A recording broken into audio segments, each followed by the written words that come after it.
ముఖ్యమంత్రి రేవంత్ రెడ్డి అబద్ధాలు ప్రచారం చేయడంలో దిట్ట అన్నారు బీజేపీ రాష్ట్ర అధ్యక్షులు రామచంద్రరావు. రేవంత్ గర్ల్స్ ప్రచారానికి పీహెచ్డీ ఇవ్వాలంటూ చమత్కరించారు.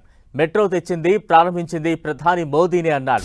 రేవంత్ తప్పులు కప్పిపుచ్చుకునేందుకే కిషన్ రెడ్డి మీద నిందలు వేస్తున్నారని విమర్శించారు రామచంద్రరావు.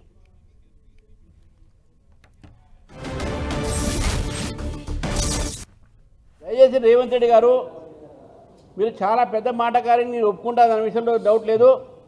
కానీ ఈ మధ్య మాటకారితో పాటు మీరు అబద్ధాలు కూడా దాంట్లో కూడా ప్రావీణ్యం పొందారు. ఈరోజు పిహెచ్డీ ఇవ్వాల్సిన అవసరం ఉన్నది మీకు కూడా. గోబెల్స్ ప్రచారంలో ఇంత ప్రచారమా, అబద్ధాల ప్రచారమా?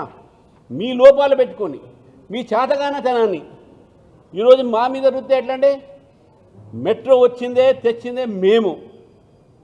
మెట్రోకు శాంక్షన్ ఇచ్చిందే మేము. మెట్రో ఇనాగ్రేట్ చేసిందే నరేంద్ర మోదీ. ఫేజ్ 2, ఫేజ్ 3 కూడా ఈరోజు ఒప్పుకున్నదే మేము. మీకు చేతగాత కాకపోతే కిషన్ రెడ్డి గారి మీదనో బీజేపీ మీదనో ఎందుకంటే మీరు అబండాలు చేస్తారు?